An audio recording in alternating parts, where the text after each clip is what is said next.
একটি কড়াইয়ের মধ্যে নিচ্ছি 1 কাপ খেজুরের গুড়, সাথে নিচ্ছি 1 কাপ নারকেল কোড়ানো।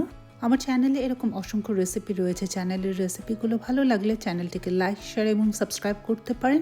আর রেসিপি নিয়ে কোনো প্রশ্ন বা মতামত থাকলে কমেন্ট করে জানাতে পারেন।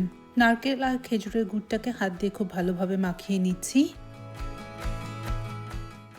দিচ্ছি 3 টেবিল চামচ পানি। পানিটা দিয়ে নারকেল আর গুড়ের সাথে একসাথে হাত দিয়ে খুব ভালোভাবে মাখিয়ে নিচ্ছি।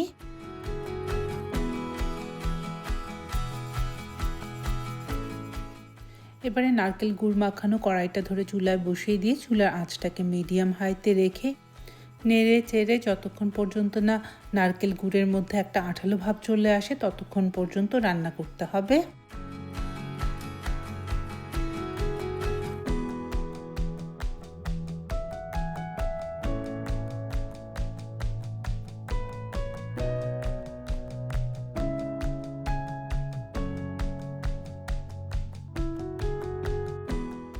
এটা ঠিকঠাকভাবে হয়েছে কিনা তা বোঝার জন্য কিছুটা নারকেল গুড় হাতের মধ্যে তুলে নিচ্ছি এবং হাত দিয়ে ঘুরিয়ে ঘুরিয়ে যদি এটা বল আকারে শেপটা দেওয়া যায় এবং ঠান্ডা হওয়ার সাথে সাথে এটা শক্ত হয়ে যায় তাহলে বুঝতে হবে এটা পারফেক্টলি হয়ে গেছে।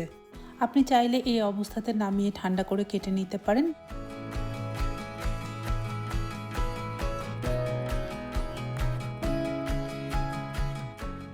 দিচ্ছি 1/2 কাপ পরিমাণে দুধের ক্ষীর। ক্ষীরটা দিয়ে নেড়ে চেড়ে খুব ভালোভাবে নারকেল আর গুড়ের সাথে মিশিয়ে নিচ্ছি। এই অবস্থাতে চুলার আঁচটা রয়েছে আমার মিডিয়াম লোতে। আর এই ক্ষীরটা সম্পূর্ণ অপশনাল, আপনি পছন্দ করলেই ব্যবহার করতে পারেন। তবে এই ক্ষীরের পাটালিটা আমার সবচাইতে পছন্দের। ছোটোবেলায় যখন পহেলা বৈশাখে বাড়ি যেতাম দাদি এই পাটালি বানিয়ে মুড়ির মধ্যে রেখে দিত। সকালবেলা মুড়ি আর পাটালি দিয়ে খেতে যে কি ভালো লাগতো। এবারে আবারও চেক করে নিচ্ছি, কিছুটা হাতের মধ্যে তুলে নিয়ে গোল গোল করে শেপটা দিতে পারলে এবং ঠান্ডা হতে হতে এটা শক্ত হয়ে গেলেই বুঝতে হবে এটা তৈরি হয়ে গেছে। একটা ছড়ানো প্লেটের মধ্যে ঢেলে নিচ্ছি। গরম থাকা অবস্থাতে এটাকে দ্রুত চারিপাশ থেকে ছড়িয়ে সমান করে দিতে হবে।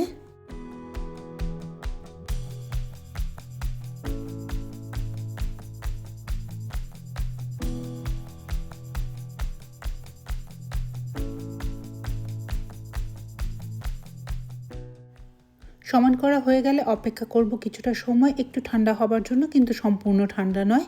এবারে এগুলোকে কেটে পিস করে নিচ্ছি। পাটালি পিসগুলো খুব ভালোভাবে ঠান্ডা হয়ে গেলে একটি এয়ারটাইট কন্টেনারের মধ্যে পাটালি এবং মুড়ি একসাথে মিশিয়ে ভরে প্রায় 3 মাসের জন্য সংরক্ষণ করতে পারেন। আর যদি আপনি দুধের ক্ষীরটা ছাড়া বানান তাহলে সেটাকে আপনি 6 মাসের জন্য সংরক্ষণ করতে পারবেন। এবারে পহেলা বৈশাখে আগে থেকে মিষ্টি কিছু বানিয়ে রাখতে চাইলে এই রেসিপিটা আপনি ফলো করে বানাতে পারেন। আমাদের বিক্রমপুরের খুব পরিচিত একটি রেসিপি পাটালি। আমার এই রেসিপি ফলো করে পাটালি বানিয়ে থাকলে অবশ্যই জানাবেন কেমন হলো।